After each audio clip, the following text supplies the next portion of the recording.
and an advisor talking about facilities at a college. First, you have some time to look at questions 1 to 5.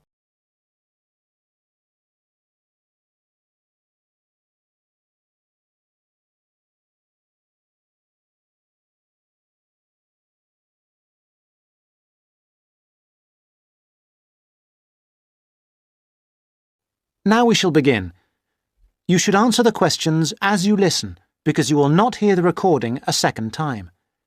Listen carefully and answer questions 1 to 5. Hi, I wonder if you could help me. I'm starting a course at Glenfield in a few weeks. I was just a bit worried about what facilities there will be and what I'll have to do. I'm especially interested in health and welfare stuff. Certainly. We normally send out a copy of our leaflet, Staying Healthy at Glenfield. I'm not sure why you haven't had it. Well, could you answer a few questions for me? Firstly, I'm wondering about how I get a doctor when I arrive. Well, you can register with the University Health Centre on North Campus. And do I have to pay for that? Not to register, but if you have to get medicines, there's a prescription charge of £6.50. Okay. Well, I'm not planning to get ill. That's only going to arise if I have any problems. So, should I just go along when I arrive? That's what we recommend for peace of mind, but it's not compulsory, and if you don't live inside the catchment area, you can't in fact register there. Where do you live? Well, at the moment I'm staying at the Backpackers Hostel in Hill Street, but I will be moving from there shortly, somewhere nearer. Well, there's a map at the centre which shows you the area that the university practice can accept people from. It's what we call the yellow zone. If you live outside that area, you have to find another medical centre to register with. It sounds like I'll only qualify after I move. I think you might be right. Then, in addition to the health centre, there's a free counselling service for all students situated on the North Campus. You don't have to register. They also have drop-in sessions. I say it's free, but that's only for up to 8 sessions. Beyond that, they normally refer people elsewhere. Sounds serious. Well, it's not just for big problems. People go there for advice on housing, workload, whatever, really. They can even arrange financial help. Is it confidential? Absolutely. Then again, a lot of students prefer to phone the Nightline service, which is run from an office on the central campus. They don't really encourage people to drop in. I see. So it's basically a free phone line. The number, if you want to make a note, is 0900 762 5913. I'll say it again. 0900 762 5913. Fine. Well, I hope I won't need any of these. What I will want is access to some gym facilities. Right. Well, you'll find those on the South Campus in the Sports Centre. It's great, but it's not free. You have to present your student card and pay a fee of £22 to get a pass. But that will last you for the whole year. Before you hear the rest of the conversation, you have some time to look at questions 6 to 10.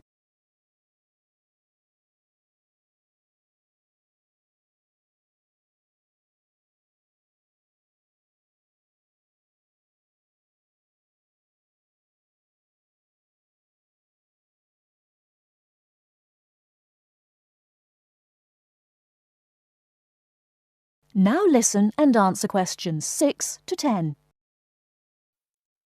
Is this information on the website? I'm afraid not. I can send you some leaflets or even resend the whole information pack if you give me your details. Could you send the whole information pack, please? Yes, that's fine. I'll have to take down some details. Could you tell me your full name?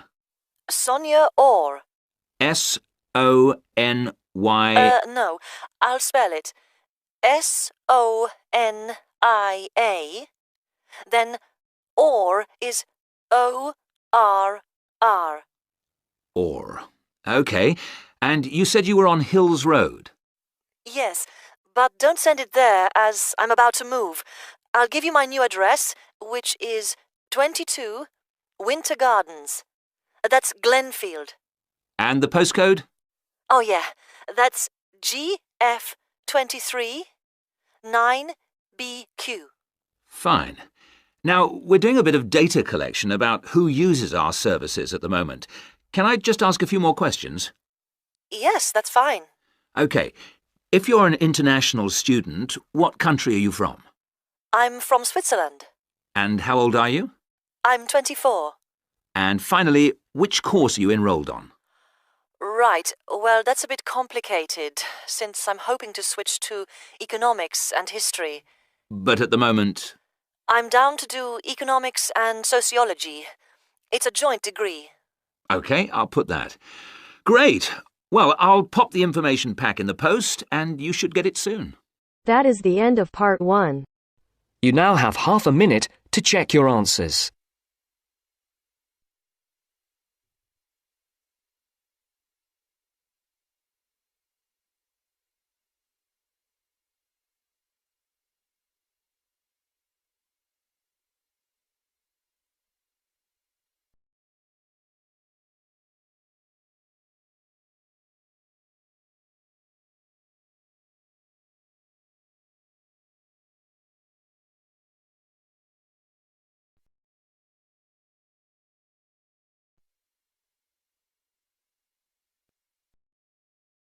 Now turns to part 2.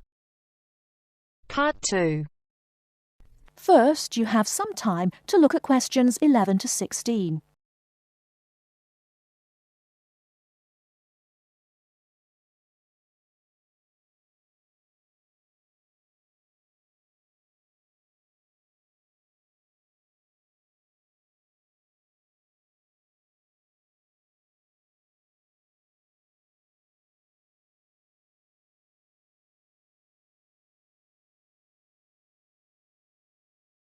Now, listen carefully and answer questions 11 to 16. I'm here today with Helen Warner, who has been a vegetarian for many years and is going to talk a little about vegetarianism. Helen, the concept of vegetarianism seems to have interested a number of our listeners who have sent in some questions. To begin, what made you want to become a vegetarian? Well, when I was 16, I had friends who were vegetarian and they introduced me to the idea. My parents were typical of their generation and ate meat at least 3 or 4 times a week, so I didn't really think about it too much until a few years later. It was while I was at university that I really thought about it and decided that it was unfair to eat meat when there are so many alternatives available. Is there anything you miss about not eating meat? No, not really. As I said, there are so many substitutes available these days, perhaps the most important of which comes from the soya bean. Soya is so versatile and is the staple substitute for most vegetarians. So what about the nutritional value of vegetarian food? Isn't it true that there are some vitamins that you can't get from soya or vegetables alone? Surely people need these vitamins. Yes, that's correct. But actually there is only one vital vitamin that is only present in meat. That's vitamin B12. Most vegetarians are aware of the implication of this and actually take B12 supplement in the form of tablets. Of course, the way you cook vegetables is also very important in preserving vitamins. Many countries, particularly the UK, have a reputation for overcooking vegetables. Water-soluble vitamins, where the vitamins are dissolved into the water, are often lost. Vitamin C is a common example. However, the loss of vitamins can be avoided by microwaving or steaming vegetables, which is what I do whenever I cook. Some people don't want to change their cooking habits too much, so if you do boil them, simply cut down on the cooking time. So a vegetarian diet is fairly healthy then? Oh yes. A lot of people believe that vegetarianism is unhealthy, but that's actually not the case. Vegetarians are actually considerably healthier than many meat eaters. Consider for a minute the health aspects of the incredible amount of meat this country and others like it consume. The statistics for beef eating, for example, are quite frightening. The world figure for beef consumption is slightly less than 11 kilograms per person each year. Yet in Europe, the average consumption is nearly double that at 21 kilos per person. And in the USA, it is even worse, with the average person eating 44 kilograms of beef every year.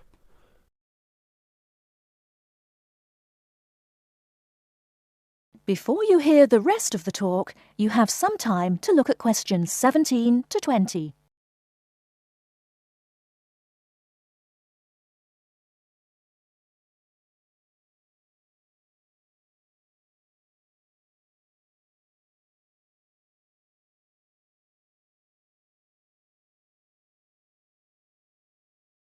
Now listen and answer questions 17 to 20. So are you suggesting that people stop eating meat altogether and everyone adopts a vegetarian lifestyle? No, not at all. Even in the healthiest diets, there is still a place for meat, but it should be eaten in moderation. Many nutritionists think of foods in terms of a pyramid, with the foods we can eat relatively freely at the bottom and the foods we should carefully restrict at the top. The majority of our diet should be composed of cereals, which would go on the bottom row of the pyramid.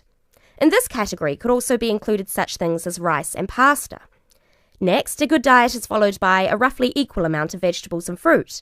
I have at least 2 servings a day of fruit and vegetables whenever possible. In decreasing quantities, you can then eat dairy foods, eggs, cheese, etc. Almost at the top of the food pyramid comes fish, carefully prepared of course, not dripping in oil or batter, and white meat. Chicken, for example, is a comparatively healthy meat, but again, a lot of this comes down to preparation methods. Right at the top of the pyramid come the ingredients of far too many Western meals, red meat and potatoes. It is particularly in that area that I would suggest moderation. Well, thank you very much, Helen. I'm sure that a lot of listeners are interested in your views. How could they find out more about the health benefits of vegetarian options? Well, there are lots of websites and books on healthy eating and vegetarianism, but it is always important to remember to consult your doctor before making any radical changes to your diet or lifestyle.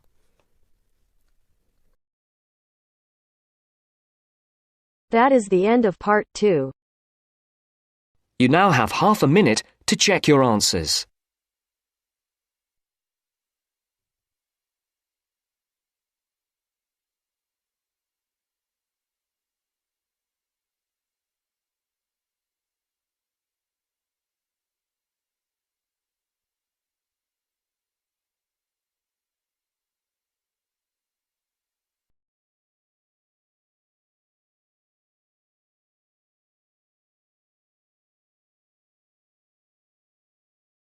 Methods course. A girl called Leela and a boy called Jake having a seminar with their tutor. Now you have some time to look at questions 21 to 24.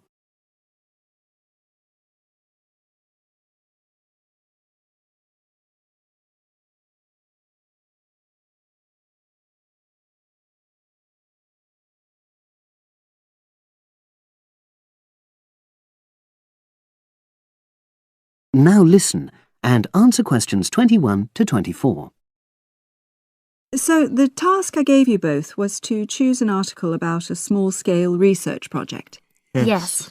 You were then required to try to reproduce the research procedures in your own context, i.e. try it out for yourselves. Yeah, and that's what we've done. Great. So I'd like you to tell me a bit about the article and why you chose it. Well, the article's written by 2 university lecturers who had started using crosswords to help their students revise terminology for exams. And the crosswords were designed and set on computers. And we selected the article because, well, it seemed an accessible topic, even though we weren't familiar with the technique.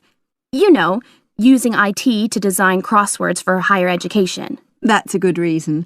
So these lecturers wanted to see how well this innovation was received by their students. Yes. So how did you go about reproducing the research? Well, we drew up a list of terms from one of our own modules and designed a crossword for revising these terms. Then we asked our classmates to try out the crossword and give us feedback, their opinions on how they felt about using the technique. Was it easy to find participants?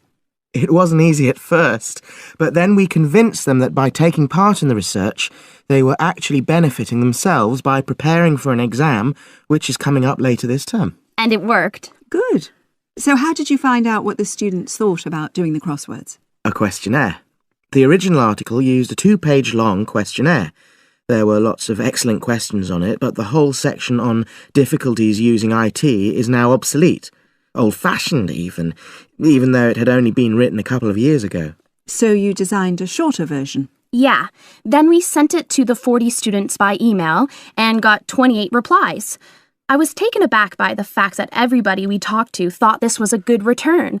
I mean, the responses were well written. People had taken a lot of care, but I was really disappointed with the low numbers. Yes, an important lesson to learn for an apprentice researcher. Yeah. Now you have some time to look at questions 25 to 30.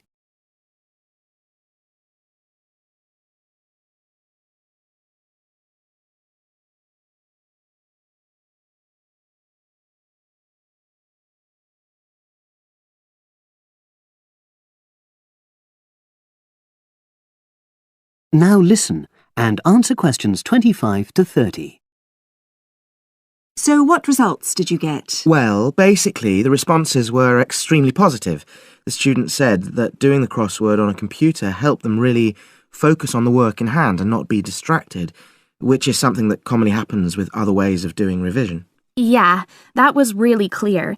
But something that struck me was that having fun hardly featured in their responses, nor did anything to do with spelling of hard words, which I thought would be an obvious benefit. No? Okay. Respondents also said that doing the crossword hadn't really increased their general motivation to study, but that it had highlighted the gaps in their memory so they knew what further work was necessary. Right. So how did your findings tally with those of the original researchers? There were lots of similarities, but... There were probably two main differences. We found that more males than females liked the technique, whereas the original study found the reverse. Also, our respondents said they wouldn't mind doing a crossword as a final official exam, whereas in the original study, students said they would hate doing it even if it meant having a shorter test.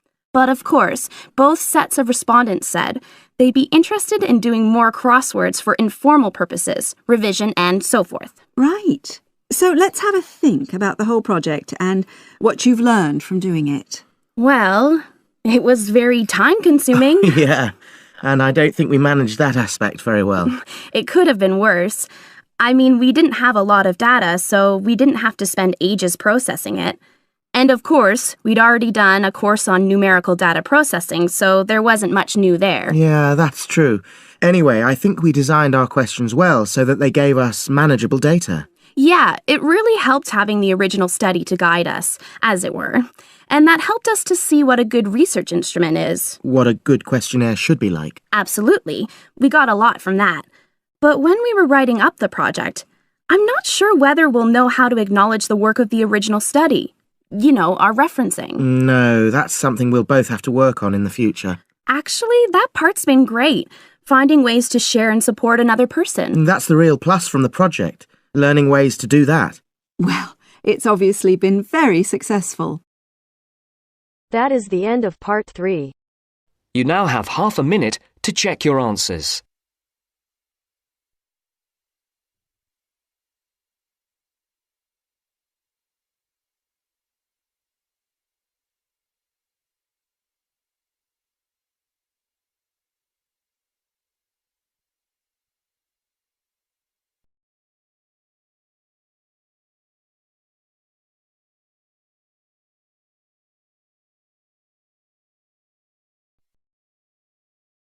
Now turns to part 4.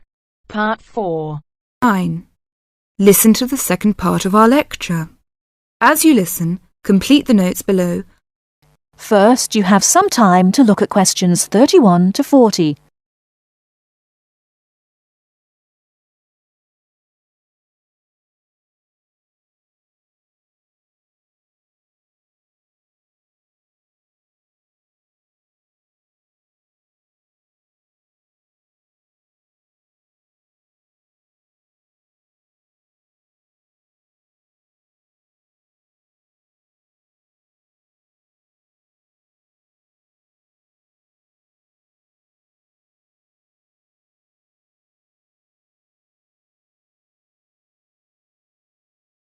Now listen carefully and answer questions 31 to 40. Riverdance is not just an expression of self-confidence, a kind of culturally interesting pop song. It tells the story of a people through song and dance. It tells the story of the people whose spirit was broken by an event which occurred in the middle of the last century, but continued to affect the society until 1961, the Great Famine. What is a famine? In 1840, the official population of Ireland was 8 million. They were largely poor and living in the countryside. They were beginning to have an interest in independence, and perhaps had things been different, Ireland might have been independent much earlier. But there was a serious problem in the agricultural system. All crops were grown to pay the rent of the land, and all that was grown to eat was the potato. This was fine until the potato crop failed, as it did from 1845 to 1848. The stories of what happened in those times live on in the popular culture of Ireland, and I won't tell them here, but the result was that 2 million people died or left the country by 1851. When you realise that the population continued to go down until 1961, you can realise what a disastrous effect this famine had on the people. Compared with China, imagine if the famine of 1960 reduced the population by a quarter and it kept falling to less than half of its pre-famine figure. Anybody with ideas left and went to England, America or Australia. The people left behind were broken by their experiences and, in effect, the famine and its consequences put an end to all serious development in the country until well into this century. The Irish in Ireland lost all hope and self-confidence, and much of our modern culture is about the sadness of that time and the sorrow of saying goodbye to those who left and left well into this century. Ireland has the highest emigration rate of any country in Europe for the last 2 centuries. We even have an expression for this saying goodbye. It is called the American wake. It means the ceremony, like that of a funeral for someone going to America, because you will never see him or her again. Do you know why there is Irish music on the film Titanic? It is because most of the people killed were Irish. The leaving continued until the 1970s, because independence in 1921 was followed by a civil war and an economic depression.